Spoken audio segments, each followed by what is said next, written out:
Bien, muy buenos días, hermanos de Renacer, hermanos de iglesia, amigos que nos acompañan, que nos están mirando desde allí, desde las redes sociales.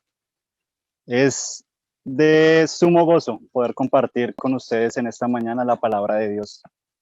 En este momento me encuentro en el municipio de Fresno, en el departamento del Tolima.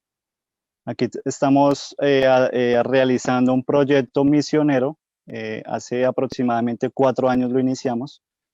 ¿Y en qué se basa el proyecto? El proyecto que hay en este lugar es, es promover un centro de vida sana en el cual podamos recibir jóvenes, recibir familias para que nos preparemos para la segunda venida de Cristo, para prepararnos conforme a lo que dice la palabra de Dios en su evangelio. Y realmente quiero compartirles esto porque ha sido de mucha bendición en mi experiencia personal el estar en este lugar.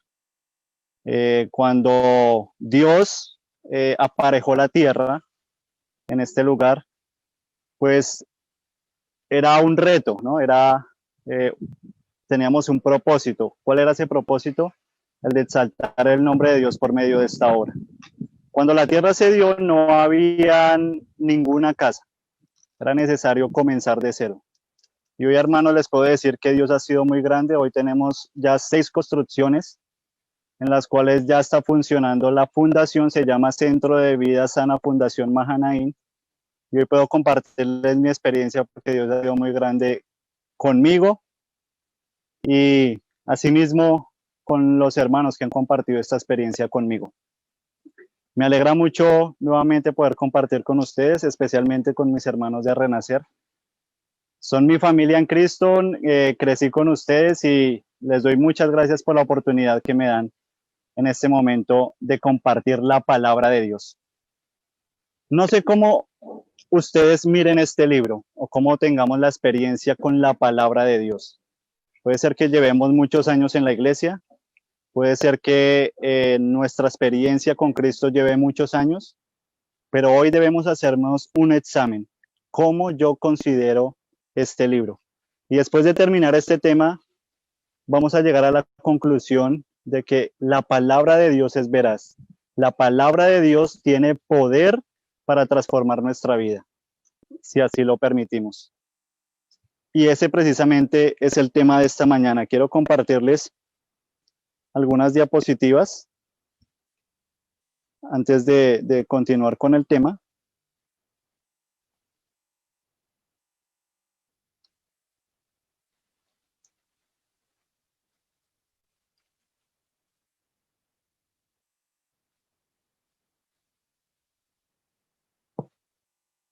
Bueno, ya la vamos a poner.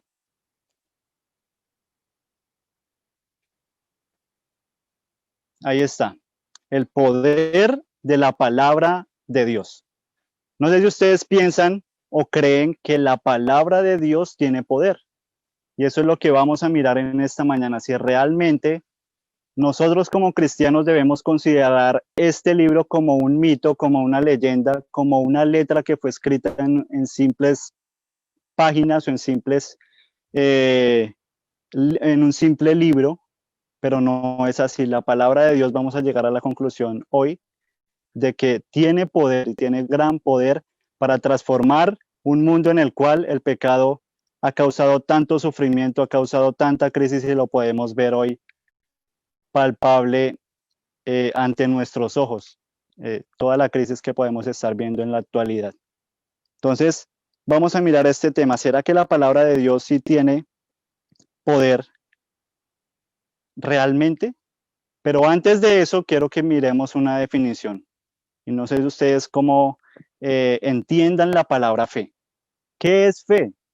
En el cristianismo, siempre a uno le dicen, usted debe tener fe, usted debe creer en Dios, usted debe ejercer la fe, usted debe orar con fe, usted debe ir a Dios creyendo y teniendo fe. Ahora, ¿realmente hemos experimentado la fe? ¿Qué es la fe? Porque para experimentarla primeramente necesitamos entender qué es la fe. Y quiero que definamos esta palabra, la fe, con la palabra de Dios. En el libro de Efesios, el capítulo 2, el versículo 8, no lo vamos a leer, pero allí nos dice que es un don de Dios. La fe es un don de Dios, no es algo que procede innato del ser humano, no, es algo que debemos pedir y decirle, Señor, dame fe, acrecienta, desarrolla mi fe, porque en mí no está la capacidad para tener la fe de Jesús y es necesario pedirla.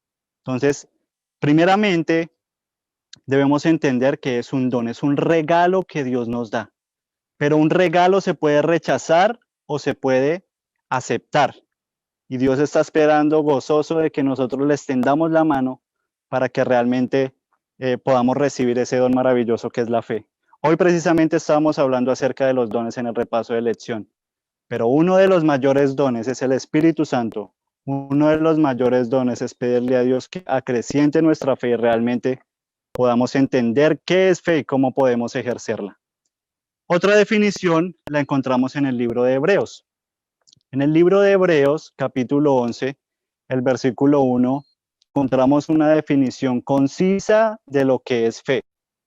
Y la palabra de Dios nos dice que es pues la fe, la certeza de lo que se espera. Y esa es la primera parte del versículo. Es pues la fe, la certeza de lo que se espera. ¿Sí? Ya vamos a medida que avancemos en el tema, vamos a ir desmenuzando un poco este versículo para que podamos entenderlo.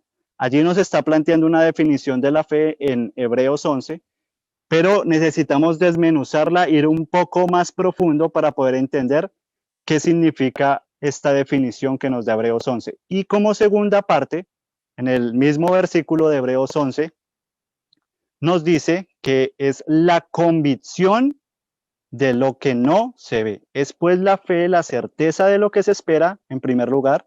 Es pues la convicción de lo que no se ve. En segundo lugar, nos dice la palabra de Dios que eso es fe. Pero realmente, ¿qué significa este versículo? Porque ahí nos da una definición, pero realmente sí la comprendemos, sí la entendemos. Bueno, vamos a mirar. En los testimonios podemos encontrar también una definición acerca de la fe. Está en Fe y Valor, la página 92, y allí Dios nos dice, la fe consiste en confiar en Dios. ¿Listo? Eso es fe, es confiar en Dios. Yo no puedo confiar en una persona que no conozco. ¿Sí? Es por eso que en mi relación con Dios, en mi comunión con Dios, debe estar marcada, debe ser constante para que yo pueda tener la fe.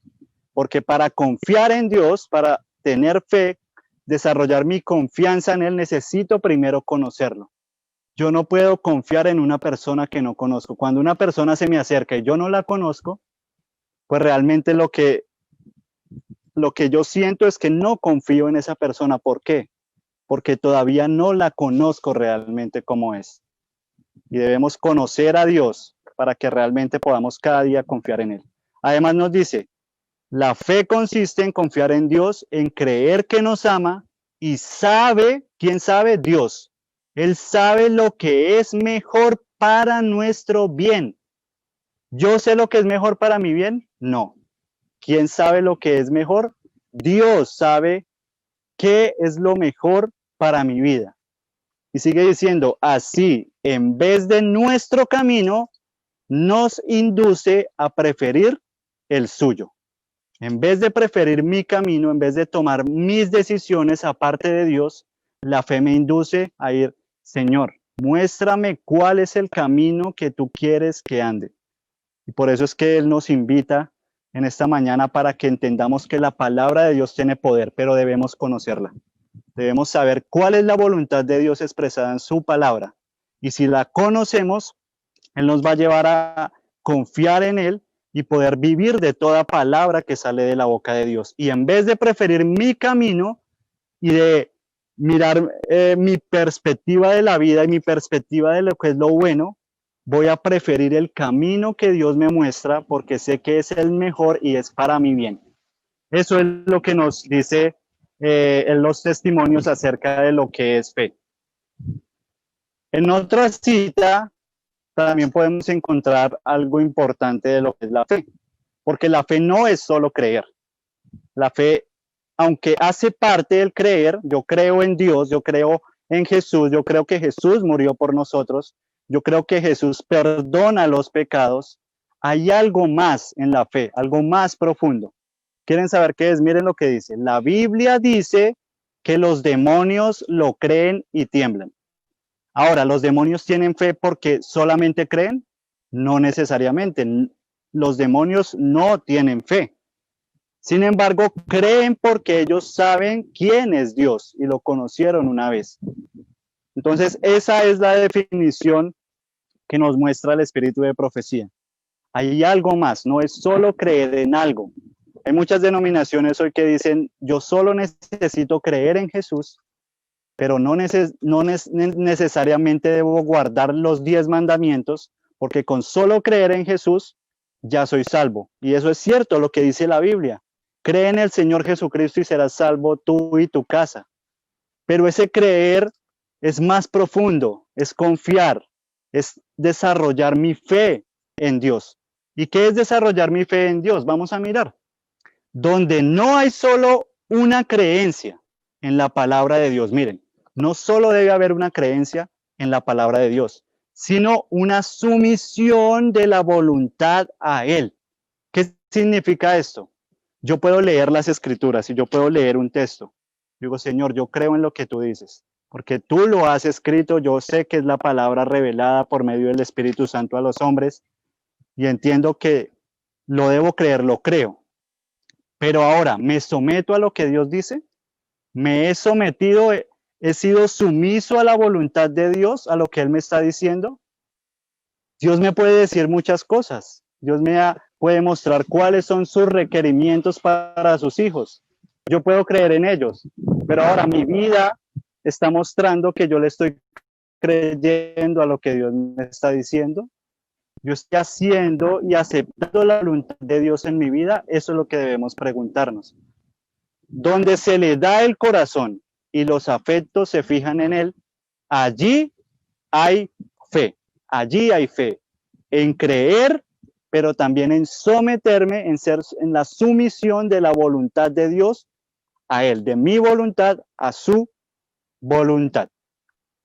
Vamos a continuar. Vamos a mirar un ejemplo, el centurión romano. No sé si ustedes alguna vez han escuchado esta historia, o puede ser que la hayan escuchado o la hayan leído en la misma Biblia. Y vamos a ver esta ilustración para entender un poco más qué es la fe. ¿Listo? Para que ampliemos y profundicemos en el concepto de lo que es la fe. ¿Quién era un centurión? Un centurión era un general romano que estaba a cargo de una centuria. ¿Qué es una centuria? Son 100 soldados. O sea, era una persona de alto rango, digámoslo así, en la jerarquía romana, en el gobierno romano, era una persona de alto rango, de una posición elevada a nivel social, que él daba órdenes a 100 soldados que ellos debían hacer caso a lo que este centurión romano decía. Pero miren que es impresionante porque este centurión romano, con prejuicios nacionales, ¿cuáles eran esos prejuicios nacionales en el momento de Cristo? Era que el pueblo romano estaba oprimiendo al pueblo judío. El pueblo judío era esclavo del pueblo romano. Y él deja todos esos preconceptos nacionales y se acerca a Jesús, un judío. Y le dice, Señor, tengo una necesidad y te necesito. Imagínense eso. Él siendo romano, entendiendo que los judíos eran así, digamos, esclavos en ese momento de los romanos, y él deja sus prejuicios nacionales y se acerca a Jesús. Este centurión tenía gran autoridad a nivel social. Entonces vamos a leer esta historia allí en Mateo.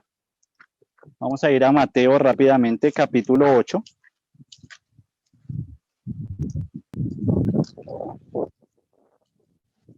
Bueno, está haciendo bastante viento. Vamos a intentar leerlo. Mateo capítulo 8 y vamos a leer desde el versículo 5. Vamos a mirar qué nos dice la palabra de Dios. La palabra de Dios en Mateo 8, capítulo 5 nos dice, Y entrando Jesús en Capernaum, vino a él, ¿quién? Un centurión. Entonces vino un centurión de lo que acabábamos de hablar. Pero dice que rogándole, o sea, el centurión tenía una necesidad. Y vamos a mirar cuál es esa necesidad. En el versículo 6 nos lo dice. Y diciendo, Señor, mi siervo está postrado en casa paralítico, gravemente atormentado. Ahora, miren lo que dice el versículo 7. ¿Qué le dice Jesús ante esta súplica? Le dice, yo iré y le sanaré. ¿Yo qué? Yo iré personalmente y le sanaré. Ahora, ¿cómo le respondió el centurión ante estas palabras? Miren que esto es algo muy curioso y acá vamos a mirar un poco más acerca de lo que realmente es la fe. Porque en ese momento las palabras de Jesús fueron claras. Yo voy a ir personalmente a su casa y voy a sanar a su siervo. Pero en el versículo 8, que aparece allí en la pantalla, miren lo que le responde el centurión. Respondió el centurión y dijo, Señor, yo no soy digno de entrar, dijo, no soy digno de que entres en mi techo. ¿Sí? Le estaba diciendo, aunque yo tengo jerarquía, aunque yo tengo un puesto elevado a nivel social, yo no soy digno de que Jesús entre en mi casa. Ahora, ¿qué le dice? Le dice, solamente di la palabra y mi criado sanará. ¿Qué significa esto? Que será hecho. Miren la fe tan impresionante de este centurión. Aunque Jesús le había dicho y había expuesto su palabra, le había dado su palabra de que él iba a ir personalmente a sanarlo, en ese momento el centurión le dice, no es necesario que tú hagas eso. Solamente con que tú pronuncies una palabra, yo tengo la certeza y tengo la convicción, tengo la seguridad de que mi criado sanará. Solamente di la palabra. Ahora, ¿eso es fe, hermanos? Es una fe impresionante. Ahora, ¿por medio de qué esperó el centurión que la obra se realizara, según lo que ya leímos? ¿Por medio de qué? Solamente por la palabra de Dios en ese momento, solamente por la palabra de Dios. Ahora, otra pregunta, ¿de qué dependió este centurión para la curación de su siervo? ¿De qué dependió él? Bueno, lo vamos a mirar según lo que acabamos de leer. Solamente de la palabra, solamente de la palabra. Y quiero que esa frase quede en nuestra mente, no solo hasta que termine este tema, hermanos, sino que diariamente, constantemente en nuestra comunión con Cristo, podamos entender que solamente la palabra de Dios tiene poder para transformar nuestra vida y para hacer grandes cosas, si así lo permitimos. Ahora el versículo 9 que nos dice. El versículo 9 son palabras del centurión. Miren cómo le responde el centurión ante la palabra que Jesús le estaba diciendo. Yo voy a ir personalmente y lo voy a sanar. Y él continúa diciéndole en el versículo 9, porque también yo soy hombre bajo autoridad, lo que hablamos, ¿cierto? Él era un hombre de autoridad, de posición renombrada en la sociedad. Yo también soy hombre bajo autoridad y tengo soldados bajo mi cargo. ¿Cuántos eran? 100. Y digo a este ve y él va, y a otro ven y viene, y a mi siervo hace esto y lo hace. ¿Qué quería decirle realmente el centurión con estas palabras a Jesús? ¿Sí? ¿O qué estaba sintiendo en su corazón en ese momento? Vamos a mirarlo según los testimonios, Dios por medio de los testimonios que nos dice. Bueno, creo que acá se me saltó. Disculpen. Aquí está.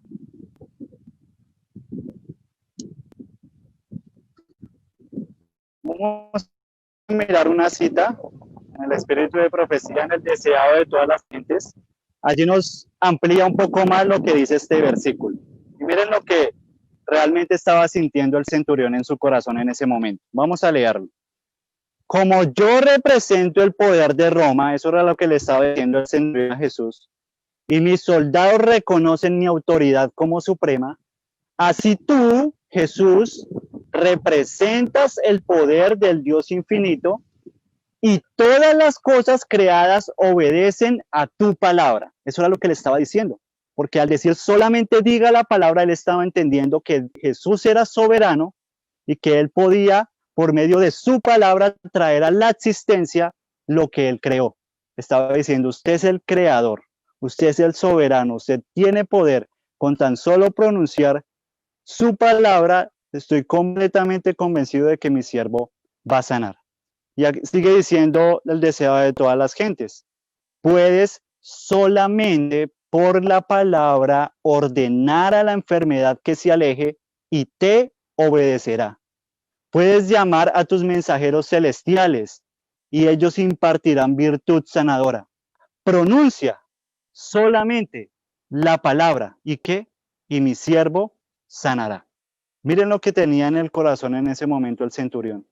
Dejó a un lado su posición, dejó a un lado los prejuicios nacionales que habían, dejó a un lado el aspecto que tenía Jesús en ese momento, porque todos decían, ¿cómo es posible que un carpintero que es pobre, que salió de Nazaret, puede salir algo bueno de Nazaret? ¿Cómo es posible que este sea el Mesías? En ese momento él entendió que se encontraba ante el Rey de Reyes y Señor de Señores y que él era el creador, el que nos formó. Él lo entendió y en ese momento aceptó ese don, que es el don de la fe, el don que Dios nos da. Ahora, hermanos, esto es impresionante. El centurión no pertenecía al pueblo de Dios en ese momento y sin embargo tuvo una fe que aún Jesús dijo, ni siquiera en mi pueblo he visto esa fe. Y eso lo podemos mirar en el versículo 10. ¿Cómo fue que Jesús reaccionó ante esta situación? Miren cómo reacciona Jesús. Al oírlo Jesús, cuando él habló todas estas cosas, se maravilló, impresó a los que seguían. De cierto os digo que ni aún en Israel he hallado tanta fe. Aquí tenemos fe, acá podemos definir qué es fe, con esta historia lo podemos hacer.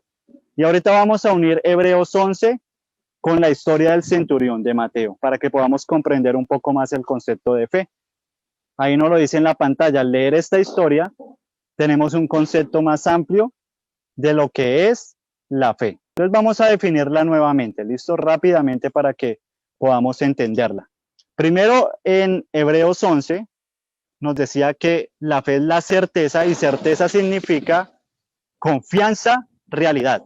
Tener la confianza en que eso va a ser real, ¿sí?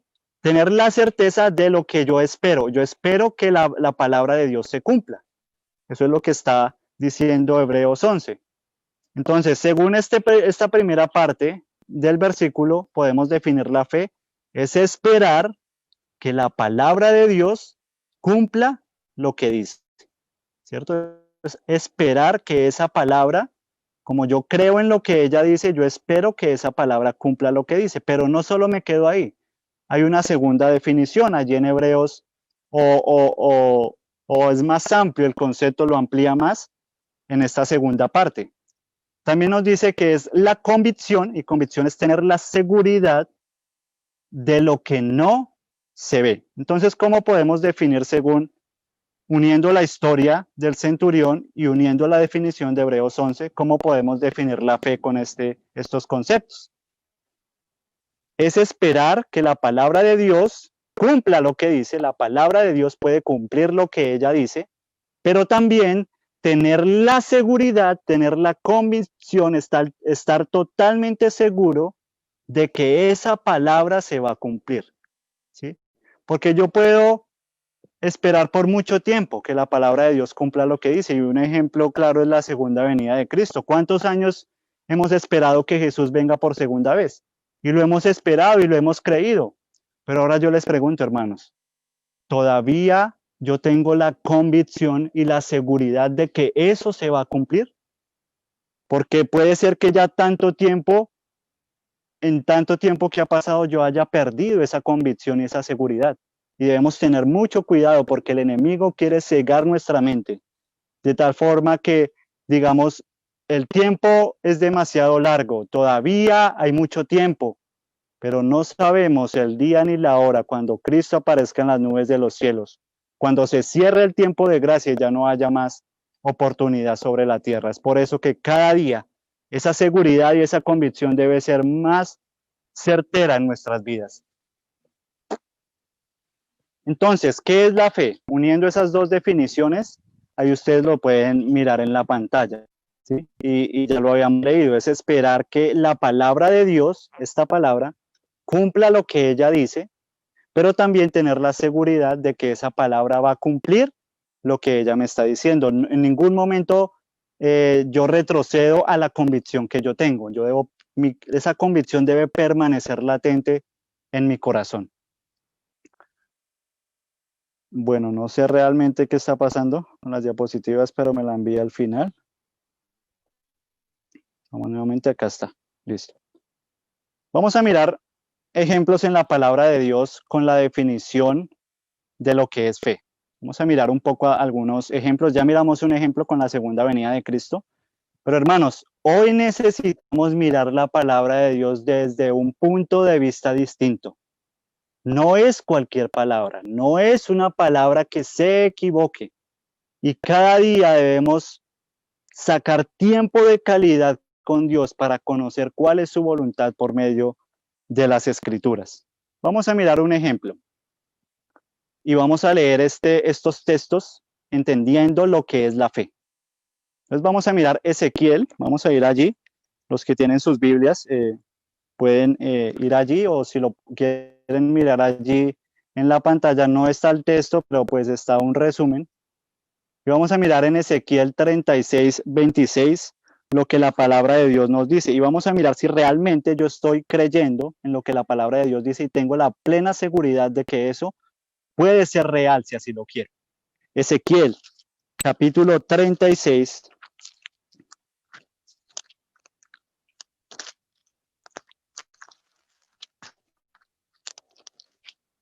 Y vamos a leer el versículo 26.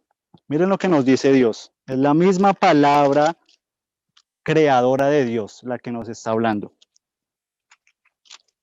Y os daré corazón nuevo y pondré espíritu nuevo dentro de vosotros. Y quitaré de vuestra carne el corazón de piedra y os daré un corazón de carne. Hermanos, esto es real y puede ser real en nuestra vida si así lo creemos y tenemos la plena seguridad de que si Dios lo pronunció, Dios lo habló y nos lo da escrito en su palabra, que es inspirada por Dios, si yo lo creo de esa forma, puede ser que tenga la misma experiencia del centurión, porque el centurión, después de decir estas palabras, dice que Jesús no fue necesario que él fuera personalmente, y en esa misma hora, cuando ellos estaban hablando, dice que cuando terminaron de hablar, el criado fue sano. Impresionante, hermanos. O sea, puede llegar a ser una realidad, pero depende si yo creo, si yo tengo fe o soy incrédulo a lo que la palabra de Dios me dice. Dios promete darnos un corazón nuevo. Y si llevamos muchos años luchando con defectos de carácter y decimos, Señor, todos los días lucho con lo mismo y vuelvo a caer en la tentación, ¿por qué, Señor? Realmente es porque nos falta fe, hermanos, porque si creyéramos que la palabra de Dios tiene poder para transformar mi corazón, para limpiarlo, para barrer todos esos defectos de carácter que están latentes ahí en mí todavía, créanme que Dios podría hacer grandes cosas por cada uno de nosotros. Vamos a mirar otro ejemplo rápidamente. ¿Listo? Otro ejemplo lo vemos en Hebreos capítulo 9, versículo 28. Vamos a ir rápidamente allí. Hebreos capítulo 9, versículo 28. Miren lo que la palabra de Dios nos dice, y este era el ejemplo que poníamos hace un momento. Así también Cristo fue ofrecido una sola vez para llevar los pecados de muchos y aparecerá. Hermanos, ¿ustedes creen en esto? Jesús aparecerá por segunda vez sin relación con el pecado. ¿Para qué?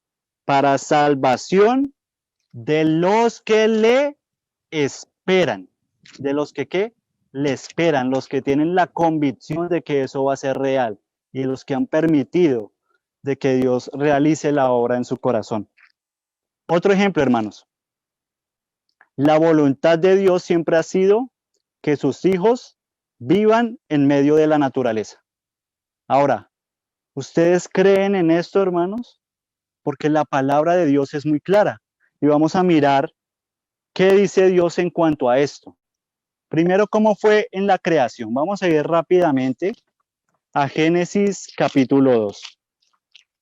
Génesis capítulo 2, bueno, ustedes conocen que es la creación, ya después de Dios haber formado, creado todas las cosas, formó al hombre, pero dice que Él les dio una orden o les dio unas instrucciones. Y si ustedes se dan cuenta, Adán y Eva no fueron puestos en medio de una construcción o de muros de concreto. ¿Dónde los puso Dios? En un huerto, en medio de las obras creadas. Estaba mostrando Dios en la creación cuál era su voluntad en cuanto a cuál debía ser el ambiente en el cual nosotros debíamos vivir. Claro, hermanos, en la creación lo podemos ver. Génesis 2:7 nos dice: formó pues Jehová Dios al hombre del polvo de la tierra y sopló en su nariz aliento de vida y fue un alma viviente.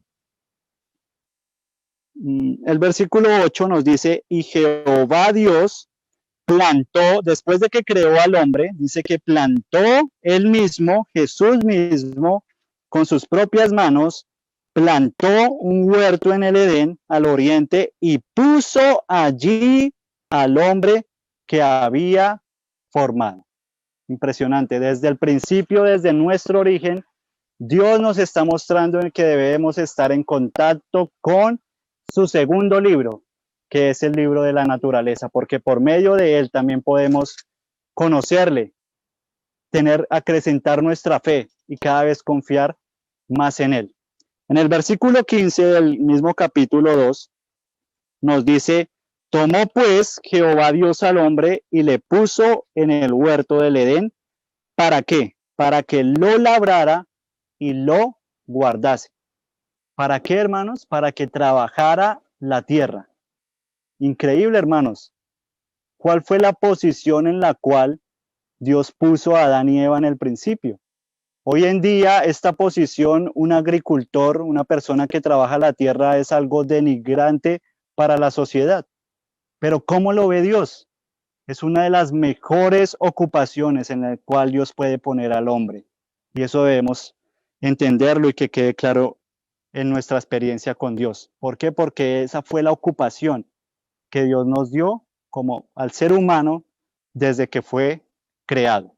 Ahora en el capítulo 1, allí atrás en el versículo 28, miren la orden que Dios les da a Adán y Eva después de ser creados. Les dice: y los bendijo Dios después de que creó al hombre, después de que creó su esposa y los casó, instituyó el matrimonio, el mismo Jesús. Dice que les dio una orden y les dijo: fructificad y multiplicaos, llenad la tierra y sojuzgadla, y señoread sobre los peces del mar y sobre las aves de los cielos y sobre todas las bestias que se mueven sobre la tierra. ¿Qué les dijo? Llenen la tierra, espárzanse por ella. Ese era el mandato de Dios y lo vamos a ver a través de toda la escritura con sus hijos. Llenen la tierra, vayan por medio de ella, llenen la tierra, no se queden en un solo lugar, deben esparcirse. Ese era el mandato de Dios. Ahora, ¿por qué Dios decía eso? ¿Por qué no decía: ustedes deben crear un centro, una ciudad en donde todo sea monopolizado y deben estar allí? ¿Por qué Dios no dijo eso, hermanos? ¿Quieren saber, hermanos, quién fue el que creó la primera ciudad? Vamos a mirarlo allí en la palabra de Dios. Vamos a ir a Génesis, capítulo 4, y vamos a leer el versículo 16. Esta es la experiencia de Caín y Abel. Abel fue criado, fue educado por Adán y Eva. Caín fue criado por Adán y Eva. Ahora yo les pregunto, ¿Caín y Abel tuvieron la misma educación? ¿Caín y Abel recibieron el mismo mensaje de parte de sus padres de cómo era o cuál era la voluntad de Dios? Claro, hermanos, ellos mismos recibieron de los labios de Adán y Eva la instrucción que Dios les había dejado desde el principio que los creó. Pero Abel decidió someterse y ser sumiso a la voluntad de Dios, pero Caín no. Dijo, yo no lo quiero hacer así, yo lo quiero hacer a mi manera. Y lo empezó a mostrar desde el mismo comienzo en que empezaron a adorar. Caín, ¿qué hizo? Caín, Dios dijo, deben traer un cordero, porque eso simboliza que Cristo un día va a venir a morir por nuestros pecados, un día de nuevamente ser redimidos y ser restaurados. Eso era lo que Dios les decía. Eso simboliza a Cristo. Si ustedes traen y adoran a un cordero que debe morir y debe ser la sangre rociada en el altar, y de esa forma cuando se hacía estos sacrificios, dice que descendía fuego del cielo, y eso que mostraba de que Dios había aprobado el sacrificio. Pero Caín dijo, no, yo no lo quiero hacer así, yo quiero adorar a Dios a mi manera. Yo quiero traer los frutos de la tierra, voy a llevarle los mejores frutos. ¿Por qué tiene que ser un cordero? ¿Por qué tiene que ser como Dios dice? Puede haber otra forma de adoración, yo quiero hacerlo a mi manera. Dice que él trae los frutos, los pone en el altar, y él esperando de que Dios haga descender fuego del cielo para que apruebe su sacrificio, pero no cayó fuego del cielo. Y en ese momento él se llena de rabia, de rencor, de resentimiento contra Dios, y ese resentimiento y ese odio que se originó en Satanás, allí en el cielo cuando fue el origen del pecado, en ese momento se origina en Caín, y el resultado es que mata a su hermano. Y él en esa rebeldía, en esa inconformidad con la voluntad de Dios, porque no se hizo lo que yo quería hacer, eso era lo que pensaba Caín, como Dios no hizo lo que yo quería, entonces ahora me voy a rebelar contra él y yo voy a vivir la vida a mi manera. Y miren lo que dice Génesis 4, versículo 16. Y Caín se fue de la presencia de Jehová y habitó en tierra de Nod, al oriente de Edén. Y lo que dice el versículo 17. Y conoció Caín a su esposa, la cual concibió y dio a luz a Enoc, y edificó ¿qué? Una ciudad en su rebeldía, apartado de Dios, porque dijo, si Dios quiere que yo llene la tierra, de que yo me esparza por la tierra, no lo voy a hacer así. Voy a estar en completa rebelión contra Dios. Y voy a crear un centro, voy a monopolizar para que todos podamos estar ahí y que haya progreso, para que yo darle a entender de que Dios se está equivocando y de que la forma en que yo debo adorar a Dios es a mi manera. Y sí, también hay otra opción de adorar a Dios, pero realmente solo hay una. Entonces dice la palabra de Dios que en ese momento Él crea una ciudad. Y en el versículo 17 nos dice, y llamó el nombre de la ciudad, el nombre de su hijo Enoc. Entonces, la primera persona que creó una ciudad fue Caín, y lo hizo en rebeldía por quererse rebelar al mandato claro que Dios había dicho desde el principio, desde el comienzo. Esto es muy claro, hermanos, y está en la palabra de Dios y debemos creerlo, porque Dios no lo dejó escrito. Otro ejemplo, en el diluvio. ¿Cómo pasó en el diluvio? Si ustedes se dan cuenta, después de que Noé entra en el arca y duran todo ese tiempo en el mar, se seca la tierra, ahora Dios les dice salgan, y Dios les da el mismo mandato que le dio a Adán y Eva. ¿Quieren mirarlo en la palabra de Dios? Vamos a mirarlo en Génesis 9. Después de que ocurre el diluvio, vamos a mirar cuál fue el mandato claro de Dios para sus hijos. Génesis 9, capítulo 1 nos dice, y bendijo Dios a Noé y a sus hijos y les dijo, fructificad y multiplicaos y además que llenad la tierra. Hermanos, impresionante, las mismas palabras que le dijo a Adán y Eva. Porque ¿cuál fue el resultado de la desobediencia de Caín? Fue una sociedad y un mundo totalmente en desobediencia y que no estaba en armonía con Dios. Tales fueron las consecuencias que Dios tuvo que traer un diluvio y solo se salvaron 8 personas. Solo 8 personas aceptaron la voluntad de Dios en ese momento para sus vidas y entendieron de que Dios iba a destruir esta tierra. Así lo creyeron y por eso hicieron esta arca y se salvaron. Pero ahora Dios no quería que pasara lo mismo. Por eso es que les da nuevamente este mandato. Pero miren lo que sigue diciendo en el versículo 2. Y el temor y el pavor de vosotros estarán sobre todo animal de la tierra y sobre toda ave de los cielos, en todo lo que se mueve sobre ella, y en todos los peces del mar. En vuestras manos son entregados. Y en el versículo 7, vamos a ir allí al versículo 7, vuelve a repetir Dios lo mismo.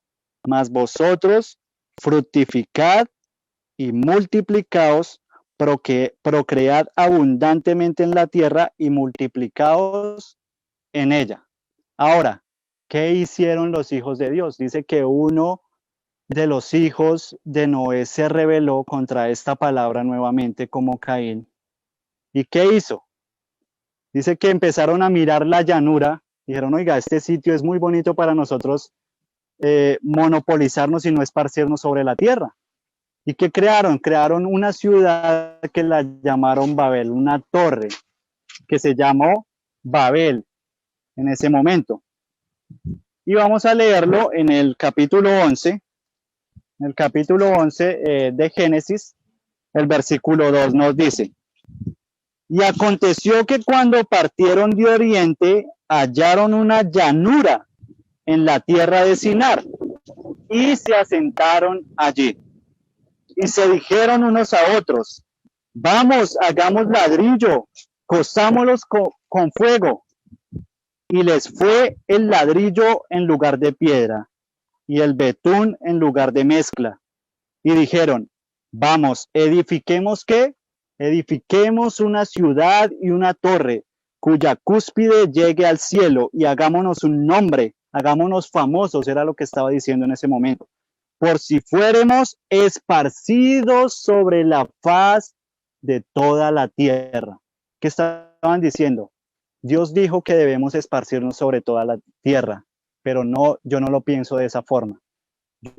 Vamos a hacer esta ciudad y le vamos a demostrar a Dios de que haciendo esta ciudad, nosotros también podemos adorar a Dios de esa forma.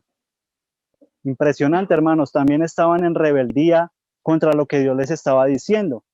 Y dijeron, vamos a hacer esta ciudad por si acaso Dios interviene para que seamos esparcidos sobre la tierra. Y ahí conocemos que había un lenguaje sobre la tierra. Y en ese momento Dios tuvo que confundir el lenguaje para que su voluntad en su misericordia fuese cumplida y fueron esparcidas las naciones y Dios hizo que esta obra se parara en ese momento. Bueno, vamos a mirar un último ejemplo ya para avanzar y es el ejemplo de Abraham y Lot. Dios le da un mensaje claro a Abraham, sal de tu tierra y de tu parentela a la tierra que yo te mostraré. Eso está en Génesis 12:1. Dios le dijo este mandato claro a Abraham. Ahora, ¿Abraham obedeció o desobedeció? ¿Abraham era sumiso a la voluntad de Dios o no? Claro que sí. Abraham se consideraba que lo que decía Dios era lo correcto, era la verdad, que Dios no se equivocaba, y aunque no sabía a dónde iba y a dónde Dios le estaba diciendo que debería ir, él no conocía el lugar. En ese momento, por fe, Abraham acepta la voluntad de Dios en su vida. Sal de tu tierra y de tu parentela. Y en ese momento, él se lleva a Lot, se lleva a su familia, y dice que empezaron a habitar en las montañas. Tenían muchas ovejas, trabajaban la tierra, era muy rico Abraham, ¿cierto? y él era sumiso a la voluntad de Dios. Pero hubo un altercado entre los pastores de Abraham y los pastores de Lot. En ese momento Abraham le dice, no es bueno que haya altercado entre nosotros, por eso mira tú la tierra, si tú te vas a la izquierda, yo me voy a ir a la derecha. Si tú coges para allí, yo voy a coger para el otro lado. Así que tú escoge para dónde te vas. ¿Qué hizo Lot? Aunque Lot había sido instruido y conocía cuál era la voluntad de Dios, en ese momento miró la llanura y dijo, uy, esa llanura es muy fértil, es muy bonita. Además está cerca a Sodoma, allí tengo progreso, ¿sí? No sé, a mí me parece que Dios no se va a poner bravo si yo me voy a ir para allí. Y en ese momento él toma la decisión, no le pregunta a Dios si esa era su voluntad, él toma la decisión de ir allí a esa llanura y fue poniendo sus tiendas hasta Sodoma. Y conocemos cuáles fueron los resultados. Dios en su misericordia lo sacó de allí, pero perdió prácticamente toda su familia, perdió su esposa, perdió lo que allí había adquirido, lo perdió. Todo por haber desobedecido a la palabra de Dios clara que él había hablado desde el principio. Y vamos a leerlo allí en la palabra de Dios en Génesis 13, capítulo 9, perdón, Génesis capítulo 13, versículo 9.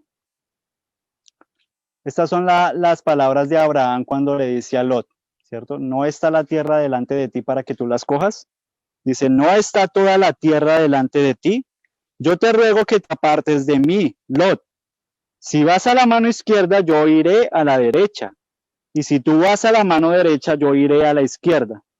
Dice que Lot alzó sus ojos y vio toda la llanura del Jordán, que toda ella era de riego como el huerto de Jehová, como la tierra de Egipto entrando en Zoar, antes que destruyese Jehová a Sodoma y a Gomorra. Dice que entonces Lot escogió. ¿Quién escogió? ¿Dios? No, Dios no escogió. Dios nos da el libre albedrío y Dios, así como Caín tomó una decisión, en ese momento Lot toma la decisión. Dice, entonces Lot escogió para sí toda la llanura del Jordán y se fue Lot hacia el oriente y se apartaron el uno del otro. El versículo 12 nos dice, Abraham asentó en la tierra de Canaán y Lot asentó en las ciudades de la llanura y fue poniendo, se fue acercando sus tiendas hasta Sodoma, hasta que conocemos la historia, lo que pasó allí en Sodoma y Gomorra. Sin embargo, Abraham siguió viviendo en las montañas y teniendo una relación íntima con Dios y entendiendo que él debía, aunque no entendía muchas cosas, someterse a la voluntad de Dios porque era el mejor camino que podía tomar. Por fe, Abraham salió de su tierra a la tierra donde Dios le mostró y por fe habitó allí donde Dios le dijo que debía habitar. Ahora, en el versículo 17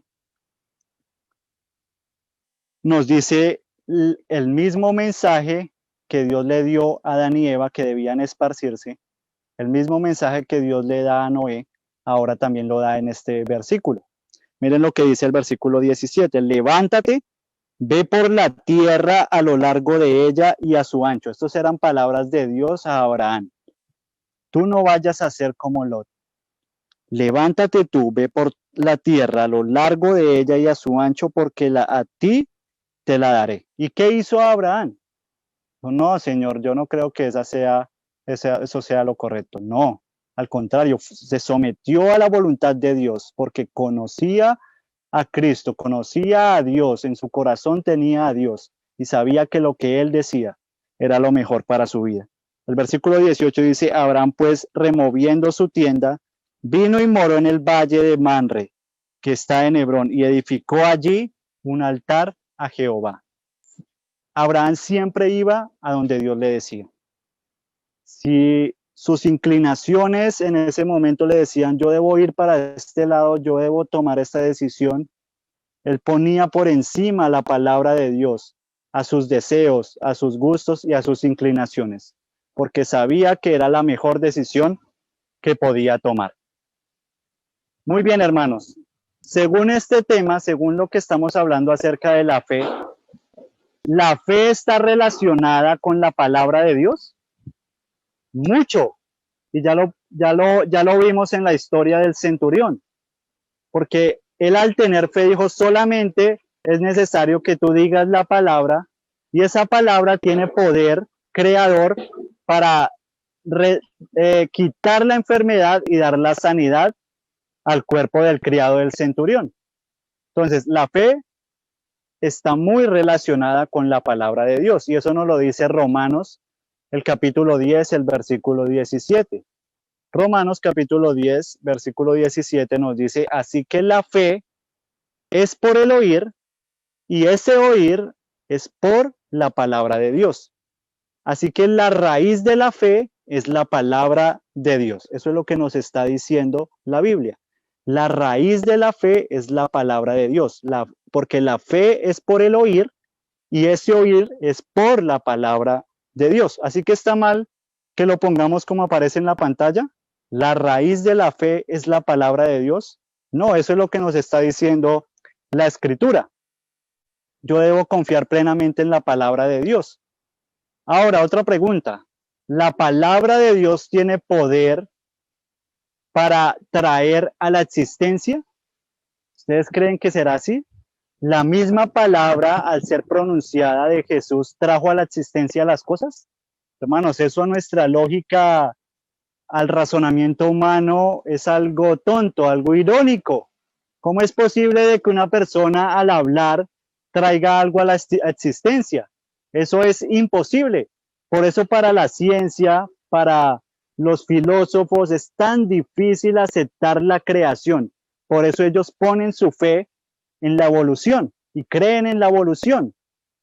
Porque es muy difícil aceptar de que Dios, al solo pronunciar la palabra, haya traído a la existencia las cosas. Pero ¿será que realmente fue así?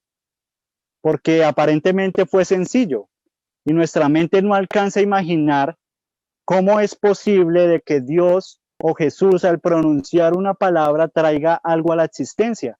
Eso no lo podemos explicar, necesitamos fe para poder creer en lo que estamos diciendo. Pero realmente será que si es así, cuando Dios creó todas las cosas, Él las trajo a la existencia solamente por la palabra, como dijo el centurión. Vamos a mirar rápidamente porque sé que el tiempo corre y es necesario desarrollar el tema, hermanos. Es necesario desarrollar el tema y por favor tengamos un poquito de paciencia. Tal vez me voy a extender un poquito más de tiempo, pero es necesario que desarrollemos el tema para que podamos comprender verdaderamente lo que es la fe. Acá nos dice la palabra misma de Dios es la que cumple lo dicho por ella y vamos a demostrar ello. Vamos a mirar que esto sí es cierto, que la palabra misma de Dios en su esencia, al ser pronunciada, ella debe cumplir o cumple o trae a la existencia y tiene poder para hacerlo. Lo que ella ha dicho. La palabra misma de Dios lleva en ella el cumplimiento. La palabra de Dios, cuando ella es pronunciada, en ella misma tiene el poder inherente para traer al cumplimiento lo que ella ha dicho. Y eso debemos creerlo, porque eso nos lo dice la palabra de Dios y ahorita lo vamos a mirar. La carta 131 de 1897, esto es un párrafo de Ellen White, nos dice, Dios habló, Dios pronunció palabras, dice, y sus palabras crearon sus obras en el mundo natural. ¿Qué fue lo que creó? ¿Qué fue lo que trajo a la existencia? La palabra de Dios. Sus palabras, al ser pronunciadas, trajeron a la existencia. Y vamos a mirar un claro ejemplo en la palabra de Dios de lo que estamos diciendo. ¿Cómo pasó en el principio? Génesis 1:1 nos dice que en el principio creó Dios los cielos y la tierra. En el principio creó. Y ahí ese versículo nos dice quién fue el que creó, pero no nos dice cómo lo creó. Nos dice fue Dios el que creó los cielos y la tierra. Pero ahora, ¿cómo? ¿Cómo fue que Dios los hizo? Y la misma palabra nos dice cómo fue que Dios lo hizo. Cómo Dios trajo a la existencia el cielo y la tierra. Y vamos a mirarlo allí en el Salmo 33, el versículo 6 y el 9. Miren lo que nos dice. Aquí nos dice cómo fue que Dios trajo a la existencia todas las cosas. Por la palabra de Jehová fueron hechos los cielos y todo el ejército de ellos, por el aliento de su boca. Porque ¿quién dijo? Dios dijo, Dios habló y fue hecho. Igual como el centurión. Solamente por la palabra era necesario que su criado fuera sano. Dios dijo y fue hecho. Él mandó y existió. Eso, de esa forma fue que Dios trajo a la existencia este mundo, por su palabra. ¿Cómo fue en el primer día? ¿Ustedes se han dado cuenta cómo fue que Dios creó las cosas en el primer día? ¿O qué creó en el primer día, primero que todo? Vamos a mirar en Génesis 1, el versículo 3 nos dice, y dijo Dios.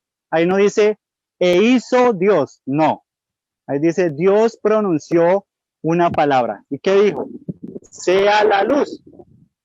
Antes de que él hablara, no había o no existía nada, no existía la luz. Después de que habló, ¿qué ocurrió? Dice que fue hecho y fue la luz. Al él pronunciar esa palabra, trajo a la existencia lo dicho por ella.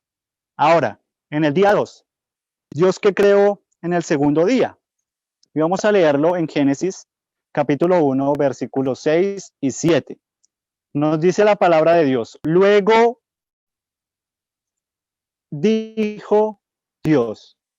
Luego hizo Dios, no. Luego dijo Dios, haya una expansión en medio de las aguas y separe las aguas de las aguas. ¿Y qué pasó? E hizo Dios o trajo a la existencia la expansión y separó las aguas que estaban debajo de la expansión de las aguas que estaban sobre la expansión. ¿Y qué? Y fue hecho real. Fue traído a la existencia. Fue así. Solo por su palabra. Su palabra tiene poder para traer a la existencia lo dicho por esa palabra. Ahora, por último ejemplo, no voy a tocar todos los días de la creación, pero sí quiero en este momento, por último, tocar el tercer día. ¿Qué realizó Dios en el tercer día? Vamos a mirarlo allí en Génesis, capítulo 1, versículo 9 y el versículo 11. Nos dice la palabra de Dios.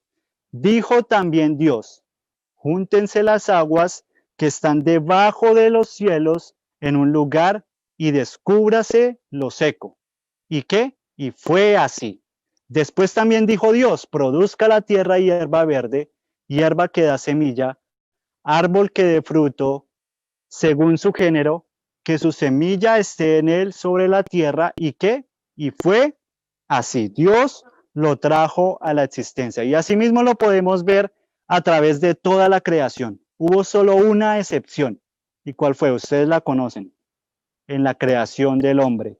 Dios mismo, Jesús mismo, aunque él pudo haber dicho la palabra, sea el hombre, y hubiera creado, hubiera traído a la existencia al hombre, no lo hizo. ¿Por qué?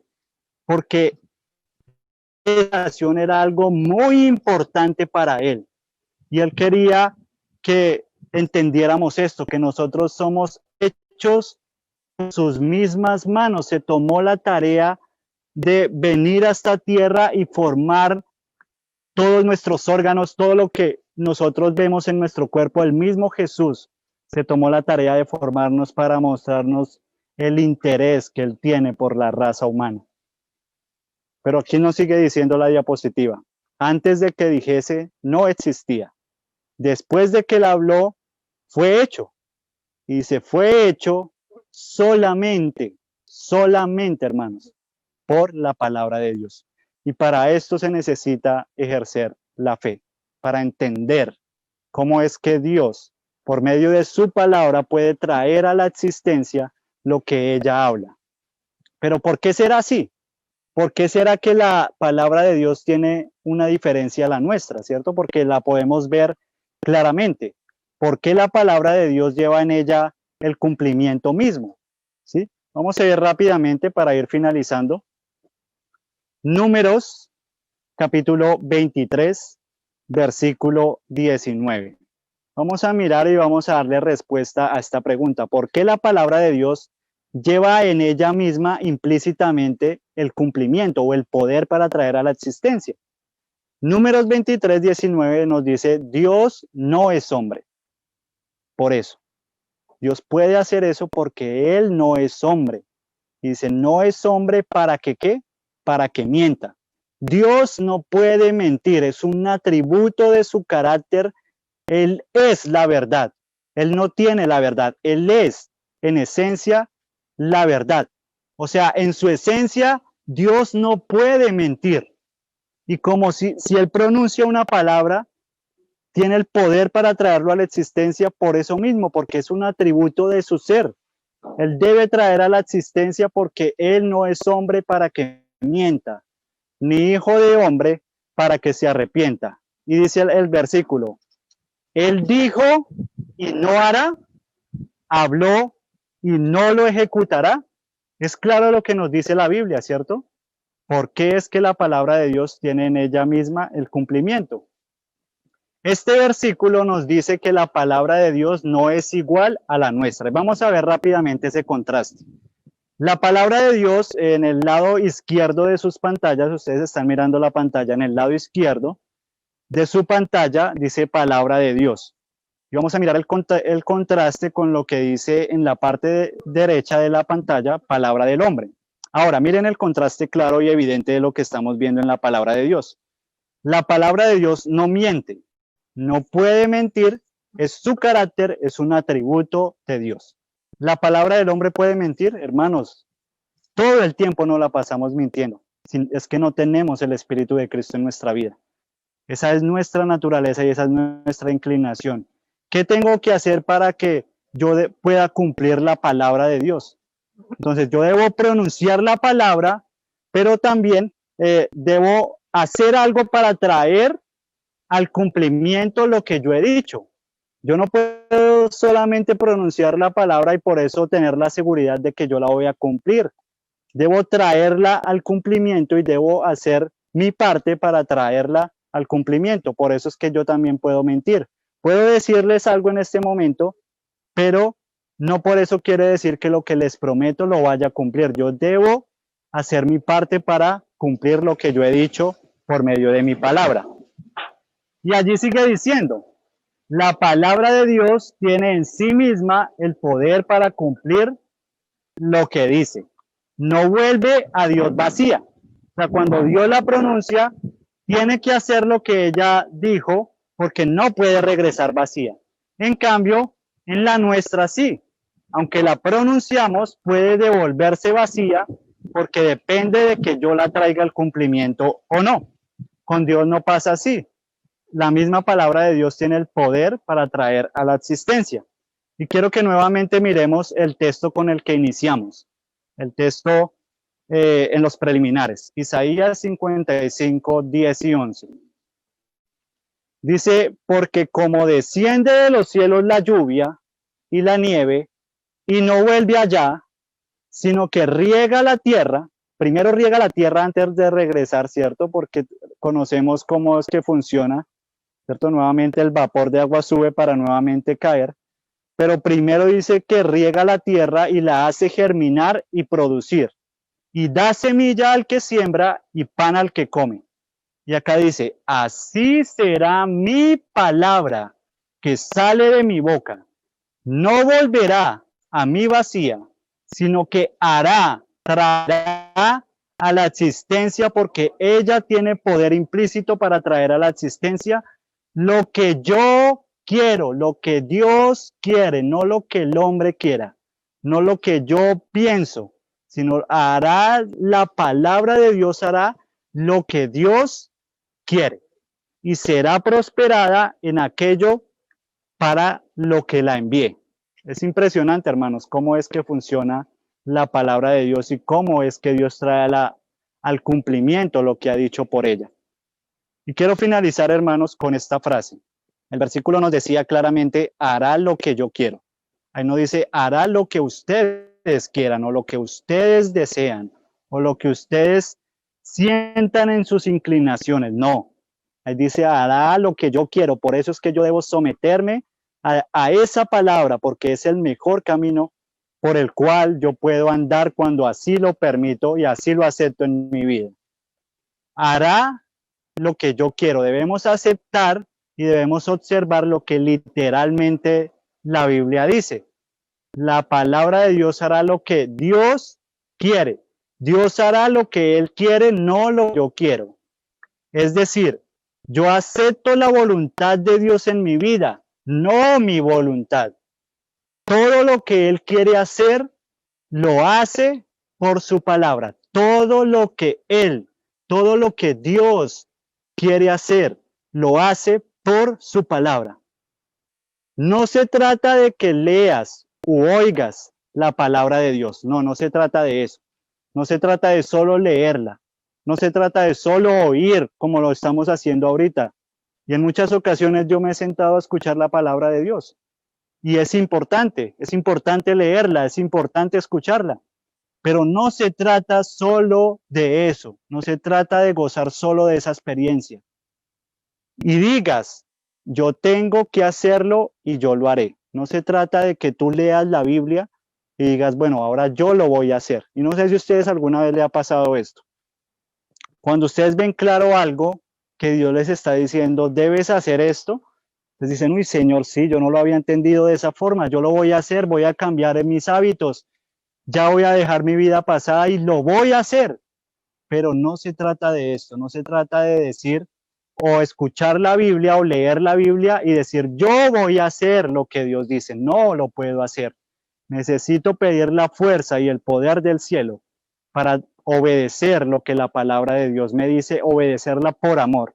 No porque un hermano me lo dijo, no porque Daniel lo está diciendo en esta mañana, sino porque Dios lo dice y porque Dios tiene el poder para que esa palabra se pueda cumplir en mí.